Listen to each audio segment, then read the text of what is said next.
make as many mistakes as you can and ask as many questions as you can before the D-Day so that when you sit on your main exam, you do not make mistakes. Because if you will not make mistakes before your exam, you will make mistakes on the day of exam. So we don't want that. These were my favorite words that our teacher used to tell us when we were students, right? So now I'm passing them on to you. Before your exam, practice as many questions as you can and ask as many questions as you can. This will help you in reducing your negative marks, reducing your errors, and getting selection. Because at the end of the day, the prelims is a game of elimination, it is not a game of selection. All right. So it will help you in controlling your nerves at the same time building your confidence. And with those words, I will like to move on to our video, which is PYQ Marathon Session number 7, Polity Section number 4. तो अभी तक हमने 2021 2022 के देख लिए हैं. 2023 का अब हम देख रहे हैं पॉलिटी के क्वेश्चंस. 23 के अंदर देर आर 20 क्वेश्चन जो पेपर में हैं पॉलिटी सेक्शन से, इंक्लूडिंग गवर्नेंस. सो पॉलिटी प्लस गवर्नेंस, यहाँ पे हम जो गवर्नेंस रिलेटेड स्कीम्स हैं उनके क्वेश्चंस भी डील कर रहे हैं. ठीक है. Now 10 question I'll be taking up in this particular session, 10 in the next session that I'll be taking, and you will get the session tomorrow. ठीक है. I have a homework for you guys that you will be doing. अभी हमने 21 के देख लिए, 22 का देख लिया, 23 का हम देख रहे हैं. आप मुझे बताओगे ऐसी कौन सी थीम्स हैं या ऐसे कौन से टॉपिक्स हैं पॉलिटी के जो हमने डिस्कस करे हैं जो recurrent year after year UPSC is asking questions from. ठीक है. अभी तक जो आपने पढ़ा उसमें से गेज करके आप बताओगे. And please let me know, do not disappoint me. There are very important topics जिससे हर साल क्वेश्चंस आए हैं. ठीक है. तो प्लीज टेल मी कौन से हैं so that I know whether you are following me or not. All right. So, the very first question is, consider the following question: demographic performance, forest ecology, governance reform, stable government, tax and fiscal efforts. 5 pointer हैं. For the horizontal text devolution, the 15th Finance Commission used how many of the above as criteria other than population, area and income distance? ठीक है. तो basically current affair based question है, because year before 2023, that is in 2022, 15th finance commission start हुआ था. तो 2022 से 2026 तक, 26 के अंदर एंड हो रहा है. तो अभी आप मुझे बताओ कौन सा टॉपिक हो गया जिससे क्वेश्चन आ सकता है. It is your 15th finance commission से भी आ सकता है और 16th फाइनेंस कमीशन से भी आ सकता है, बिकॉज वो इस ईयर में शुरू हो रहा है. तो अगर हम पैरेलल ड्रॉ करें, अगर एक साल के बाद पूछा है तो UPSC can ask question from financial commission in either in this year prelims, either in this year mains और 2027 के प्रीलिम्स में. So if any of you who is going to appear in any of these three, please make sure your notes are ready with you in one page on Finance Commission. You can get a prelims, a mains question anywhere in the next 1.5 year. ठीक है. So the answer here is answer B. अगर हम 15th finance commission की बात करें, इसको N K Singh commission भी बोलते हैं. ठीक है. तो हॉरिजॉन्टल डिवोल्यूशन क्या हो गया? देखो, दो तरीके के डिवोल्यूशन हो गए, एक वर्टिकल, हॉरिजॉन्टल. वर्टिकल मतलब सेंटर से स्टेट के बीच में, और horizontal within the states. ठीक है. डिवोल्यूशन मतलब division of funds. There is a pool funds की, देयर इज अ किटी जिसके अंदर से सेंटर के पास भी जाता है, स्टेट्स के पास भी जाता है, और स्टेट्स में भी डिवाइड होता है. So that is why there are certain set of criterias जो ये कमीशंस निकालते हैं, जिसके बेसिस के ऊपर कितना फंड किसको मिलना चाहिए वो डिसाइड होता है. ठीक है. तो यहाँ पे income distance, area, population on 2011 के सेंसस बेसिस पे, so that your southern states get benefit of their efforts in reducing population. Then demographic performance, forest ecology, and tax and fiscal effort. So your answer here is 3. ठीक है. demographic performance, tax and fiscal effort, forest and ecology, इन तीनों के ऊपर. ठीक है. Now let's move to question number 2. Now ये question बहुत ही fundamental भी है और बहुत ही कंसेप्चुअल क्वेश्चन भी है. In essence, what does due process of law means? ठीक है। देखो अब आर्टिकल 21 के अंदर in Indian constitution the term mention is procedure established by law, ठीक है, which is your option B. तो ये एग्जैक्ट ऑपोजिट तो नहीं बोल सकते, लेकिन ये बहुत नैरो डाउन वर्जन है, ठीक है।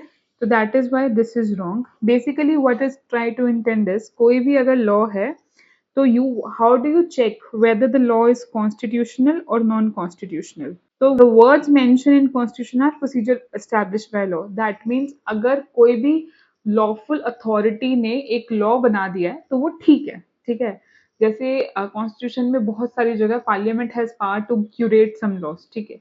अब पार्लियामेंट ने अगर लॉ बना दिया है, नाउ द सुप्रीम कोर्ट से कि प्रोसीजर तो सही है, ऐसे ही बनना चाहिए, rightful authority has made it, so this is correct, but the due process of law also check whether the law itself is right or not wrong, ठीक है, वो कॉन्स्टिट्यूशनल है या अनकॉन्स्टिट्यूशनल है, ठीक है।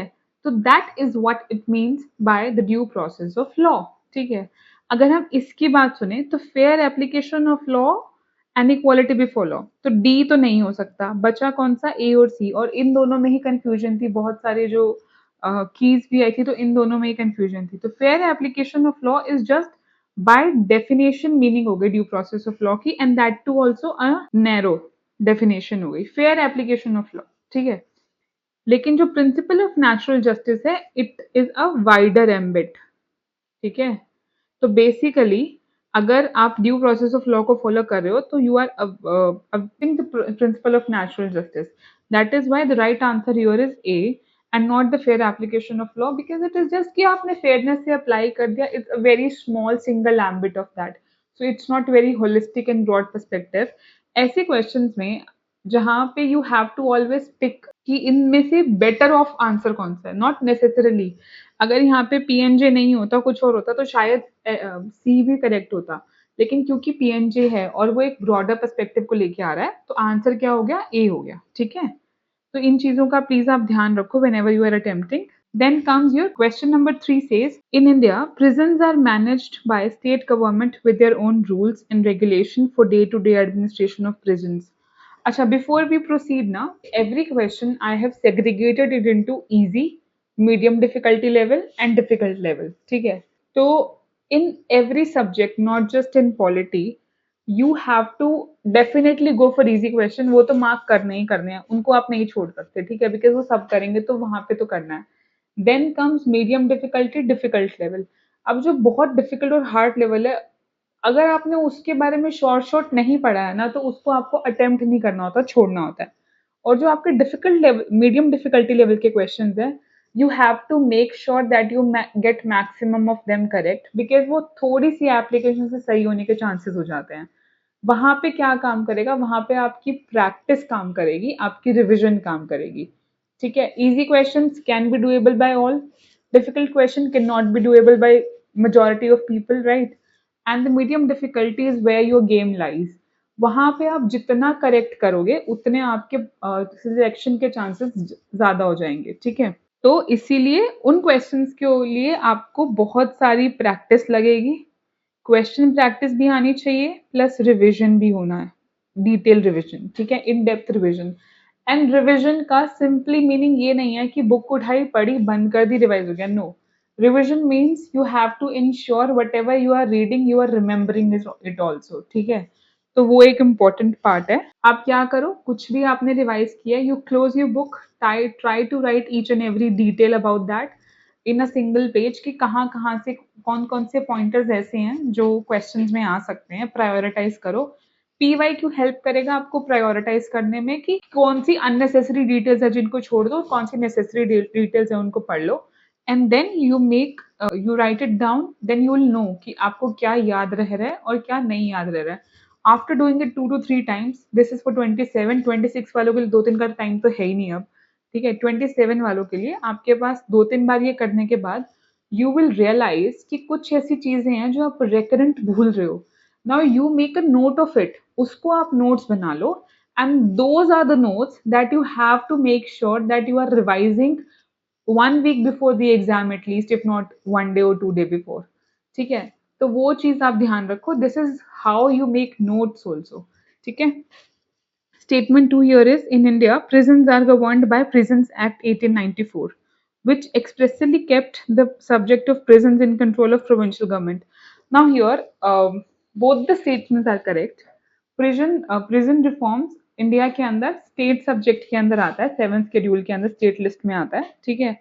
Second, this is also correct कि वो प्रोविंशियल गवर्नमेंट के कंट्रोल में था, इसीलिए इट हैज बिन, क्योंकि हमने बहुत सारी इंस्पिरेशन अपने कॉलोनियल लॉज से भी ली है, so it has been directly given to states. So that is why both are correct and B is correct explanation of statement 1.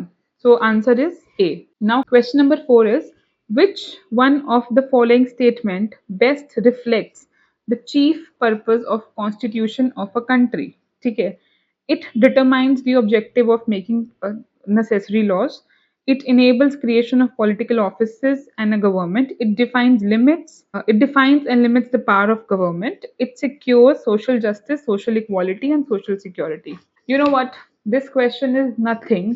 It is just to check your conceptual understanding of lex supremus. ठीक है. That means your law is supreme. ठीक है. And you have a constitutional supremacy in a written constitution. Now these are the basic principle जिसके ऊपर हमारा हम polity जब पढ़ते भी हैं, एट फर्स्ट या सेकेंड क्लास में we discuss this that India we have constitutional supremacy, we have lex supremus. उसको घुमा फिरा के दे दिया है. ठीक है. Why we have constitutional supremacy? Because none of the other organ can supersede the constitution and constitution draws the limited boundaries. ठीक है. And that is why we have liberty. 2000 I think 18-19 में भी सेम क्वेश्चन पूछा था. ठीक है. But उसके लिए they had change the nuances to liberty को क्या डिफाइन करता है, मतलब इस तरीके से they have asked this question. तो इस तरीके से सेम क्वेश्चन को रिफ्रेस करके किसी और एस्पेक्ट में पूछना, that is what UPSC does beautifully. और वहां पे एग्जाम प्रेशर में we tend to get confuse. But always make sure that अगर आपके बेसिक प्रिंसिपल्स क्लियर है ना, you will be able to get this question correct. Try to understand कि कौन सी थीम में से क्वेश्चन उठाया है. ठीक है. तो यहाँ पे थीम है lex supremus, constitutional supremacy. Why? Because it limits the role of parliament. जैसे हमने यूके वर्सेस जब इंडिया की गवर्नमेंट को भी डिस्कस किया था, तो in UK you have parliamentary supremacy. Now parliament can make any law as they wish to and it is not questionable. But in India constitution supreme है, तो उसमें जो पार्लियामेंट लॉ बनाती है they are questionable in the court of law. ठीक है. तो इसलिए क्या हुआ, लिमिट कर दिया ना पावर्स को. लेकिन यूके में नहीं है क्योंकि वहां पे कॉन्स्टिट्यूशन सुप्रीमेसी है नहीं. That is why this is a very conceptual easy question, बस घुमा फिरा के दिया है. ठीक है. Then your question fifth which is in India, which one of the following constitutional amendment was widely believed to be enacted to overcome the judicial interpretation of fundamental rights? See, basically इसका answer तो first amendment है, but ये question UPSC ने drop कर दिया था because एक conclusive आप ये नहीं बोल सकते कि और कोई हो नहीं सकता, बिकॉज ये सारी अमेंडमेंट भी गवर्नमेंट लेके ही आई थी. तो लैक ऑफ क्लैरिटी की वजह से इसे ड्रॉप कर दिया था. But answer is first amendment. ठीक है. बिकॉज इसमें हुआ क्या था कि बहुत सारे ऐसे लॉज थे, के लॉज थे जो गवर्नमेंट लेके नहीं आ सकती थी बिकॉज ऑफ डीपीएसपी या फंडामेंटल राइट्स की वजह से. तो there was a conflict between DPSP and fundamental rights specifically related to property. तो उन्होंने लेके आए थे, they came up with the first amendment act which actually put some of the laws under schedule 9. ठीक है. and schedule 9 was given immunity of judicial review. तो इसीलिए this was the right answer but eventually it was dropped. ठीक है. then your question number 6 which is consider the following organization or bodies in India: the National Commission of Backward Class, NCBC, National Human Rights Commission, National Law Commission, National Consumer Dispute Redressal Commission. How many of the above are constitutional bodies? See, constitutional body is only one, ठीक है, which is your NCBC. ठीक है. Rest all are either statutory or executive bodies. ठीक है. Now let's see. तो आपका जो NCBC है, it's a constitutional body and it became constitutional under 102 Amendment Act of 2018. Article is 338B. NHRC is your statutory body established under Protection of Human Rights Act 1993. National Law Commission is your executive body simply means जो executive के order पे बनी है। Statutory body means जो by law बनी है। देखो, law कौन बना रहा है? पार्लियामेंट। अगर पार्लियामेंट ने कोई लॉ बना के एक बॉडी को बनाया है, that is your statutory body. लेकिन अगर एक executive, that means your council of ministers, they have created a body simply, तो उसको बोलते हैं executive body. Your national consumer dispute redressal commission is a statutory body established under Consumer Protection Act 1986. ठीक है? Now let's move to the next question. Next is consider the following statement. Okay. If the election of President of India is declared void by Supreme Court of India, all acts done by him or her in performance of duties of his or her office of president before the date of decision being become invalid. Now this is incorrect because भले ही election nullify हो जाए, लेकिन अगर उन्होंने in the chair in the position of president कुछ decisions लिए हैं, they remain valid. उसके दो रीजन है। First, respecting the chair. Two, it is also because क्या कहते हैं, ताकि टाइम थोड़ा सा वेस्ट ना हो। ठीक है? Because lot of decisions can be taken, it takes finances also. Suppose कोई डिसीजंस लिए हैं प्रेसिडेंट ने, किसी बिल को पास किया, तो उसके लिए एक पार्लियामेंट्री प्रोसीडरिंग भी तो हुई होगी ना, तो उसके लिए एक फंड्स भी लगता है। ठीक है? अब इंडिया की गवर्नमेंट के फाइनेंशियल रिसोर्सेज हैं। दूसरा, the parliament president act on the aid and advice of council of ministers. तो by and large the right decision making power is with council of ministers, तो इसीलिए वो वैलिड रहते हैं। ठीक है? Second is, election for the post of President of India can be postponed on the ground that some legislative assemblies have been dissolved and elections are yet to take place. No, this is invalid.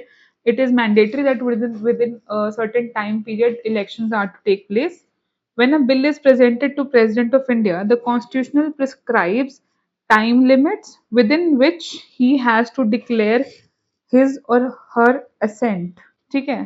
So this is also incorrect. ऐसा कुछ भी नहीं है, because India में president enjoy something which is called pocket veto. It is on this principle only कि there is no time limit. जबकि आप US में देखोगे there is a time limit that president has to act upon. That is why we have a pocket veto of president. So answer here is D, which is none. ठीक है? Then is your question number 8. With reference to finance bill and money bill in Indian Parliament, consider the following statement. When the Lok Sabha transmits finance bill to Rajya Sabha, it can amend or reject it. When Lok Sabha transmit money bill to Rajya Sabha, it cannot amend or reject the bill. It can only make recommendations. In case of disagreement between Lok Sabha and Rajya Sabha, there is no joint sitting for money bill, but a joint sitting became necessary for finance bill. So this statement is incorrect because it is not necessary, it is voluntary. ठीक है? तो इसी वजह से this statement is incorrect. Also there is this part is correct कि money bill के लिए कोई जॉइंट सिटिंग नहीं होती है। ठीक है? And Rajya Sabha does not have that veto power for that. So that is why the joint sitting is voluntary for finance bill, but the statement is incorrect. And let's see the other with the help of the table. ठीक है? अगर हम money bill और finance bill की बात करें, so अच्छा, the answer here is B. So first two statement are correct. Let's see difference क्या है। कंटेंट, मनी बिल किससे डील करता है? आर्टिकल 1010 के अंदर there are certain text which is given, उसको छोड़ के कुछ और मनी बिल के एम्बिट में नहीं आता। ठीक है? Then you have finance bill 1 and finance bill 2। इसके finance bill 1 article 110 plus other general legislation, और finance bill 2 any matter involving expenditure from consolidated fund of India. ठीक है? रिकमेंडेशन रिक्वायर्ड होती है मनी बिल के अंदर, और इनके अंदर नेचुरली रिक्वायर्ड होगी। ठीक है? House and introduction. Now see, money bill only Lok Sabha can give. उसका रीजन ये है, मनी बिल इज रिस्पॉन्सिबल कि अगर मनी बिल आपका फेल हो जाता है, it can lead to falling off the government. That means आपने गवर्नमेंट की पॉलिसीज को रिजेक्ट कर दिया। अगर गवर्नमेंट की पॉलिसी ही रिजेक्ट हो गई तो government can also fall. And since the executive is responsible to Lok Sabha, ठीक है, that is why the house introduction in money bill is only Lok Sabha, ठीक है। Similarly finance bill Lok Sabha, finance bill 2 either house, because यहाँ पे article 110 के matters हैं। Rajya Sabha can not amend और reject, again for the same reason. Finance bill can amend और reject, similarly finance bill 2 also, because इनके fall out से government का fall out नहीं होता है। जॉइंट सिटिंग इसके अंदर पॉसिबल नहीं है, इन दोनों के अंदर पॉसिबल है। Speaker must be certified and there is no certification required in these finance bills. Okay, so आप अपनी ईज के लिए ये टेबल प्लीज याद रखो, इट इज इम्पोर्टेंट, ठीक है। नाउ अच्छा, मनी बिल के अंदर कौन कौन से matter, let's quickly go through it. Taxes, imposition, abolition, रेमिशन, alteration. जब भी आप बजट स्पीच भी देखते हो तो उसके अंदर भी आता है, then money bill is also passed, ठीक है। Borrowing, the regulation of borrowing of money और giving of any guarantee by the government. Fund custody, the custody of consolidated fund or contingency fund. Appropriation of money out of CFI. Charged expenditure to be charged upon CFI or increasing the amount of any such expenditure. Receipt or audit, the receipt of money on account of CFI or the public account of India, and custody of such money and audit of the accounts. Incidental matter, any matter incidental to any of the matters specified above. सो इन 7 को छोड़ के कुछ और money bill के ambit में नहीं आता है, ठीक है। Then is your question number 9, with reference to schedule area in India consider the following statement. यहाँ पे शेड्यूल एरिया के ऊपर क्वेश्चन है and it's very fundamental basic question, जो अगर आपने टॉपिक प्रिपेयर किया तो आपको पता होना चाहिए। Within a state, notification of an area as schedule area takes place through an order of the president. The largest administrative unit forming the schedule area is district and lowest is the cluster of village in the block. The chief minister of the concerned states are required to submit annual reports to Union Home Ministry on the administration of schedule area in the states. See, the very first thing that you can notice here is statement 3 में बोला है कि chief minister will submit its reports to Union Home Ministry. Chief minister कभी भी submit नहीं करता, it is always the governor who submit on the behalf of state, ठीक है। So this statement is incorrect, तो statement 3 is incorrect. I think the rest of the statements are correct. तो paragraph 6 fifth schedule के अंदर president of India is empowered to notify any other area schedule area, ठीक है। Increase भी कर सकते हैं, डिक्रीज भी कर सकते हैं, ऑल्टर भी कर सकते हैं बाउंड्रीज को, and this fall with in the ambit of the power of president, but this is done with the a consultation with governor or the state of the state, ठीक है। statement 2 is also correct। Constitution में explicitly देखो, दो चीजें हमेशा याद रखो। Constitution दो काम कभी नहीं करता, डिफाइन कभी नहीं करता, ठीक है, और डिटेल्ड प्रोविजंस नहीं देता है, ठीक है। ये दो चीजें कॉन्स्टिट्यूशन नहीं करता है, ठीक है। और दूसरा, चीफ हार्ड, अगर आप कभी भी देख रहे हो कि सीएम कोई रिपोर्ट सबमिट कर रहा है, मोस्ट लाइकली वो भी सेंटर को, मोस्ट लाइकली वो गलत होगा। 99% वो गवर्नर सबमिट करते हैं, ठीक है। So the constitution doesn't explicitly define the largest the lowest unit, ठीक है, बट टिपिकली दी हायरार्की यही रहती है। And statement 3 as we have discussed is incorrect. Then come to question number 10। It says statement 1, the Supreme Court of India has held in sub judgments that the reservation policies made under Article 16(4) of the Constitution of India would be limited by Article 335 for maintenance of efficacy of administration. Article 335 of India defines the term efficiency of administration. As I have discussed previously, कि नहीं define करता है constitution के अंदर कुछ भी। तो first statement here is correct, second statement is incorrect, and answer is C. Okay, now let's see एक बार थोड़ा सा डिटेल में इस टॉपिक को देखो। Basically 16 clause 4 calls for reservation in terms of jobs, ठीक है, लेकिन at the same time we want to have efficient working, right. तो there was this judgement called M Nagaraj judgement. इसके अंदर सुप्रीम कोर्ट ने ये बोला था that there is a triple test of efficacy जो आपको मेंटेन करना है, ठीक है। हाउएवर इस ट्रिपल टेस्ट के अंदर से एक जो टेस्ट था वो माइनस कर दिया है, which is a test of back, ठीक है। अब ये किस कोर्ट केस के अंदर नलीफाई किया है सुप्रीम कोर्ट ने? You have to message me और कमेंट करके आप मुझे बताओ किस केस के अंदर इसको नलीफाई किया है, एम नागराज जजमेंट को जिसमें चेंज किया है, जिसमें बैकवर्डनेस, इनएडिक्वेसी ऑफ रिप्रेजेंटेशन और मेंटेनेंस ऑफ एफिकेसी, ये तीन ट्रिपल टेस्ट था और उसके अंदर से बैकवर्डनेस को कैंसिल कर दिया। प्लीज आप मुझे बताओ कौन से केस के अंदर ये किया। Now this is your duty to tell me in the comment section, and in the next video we'll continue with question number 11 to question number 20, and post that we'll see the strategic analysis of this question कि कौन से को कैसे attempt करना चाहिए। Okay, so if you have any doubt, any question, please reach out to us. Thank you, have a nice day.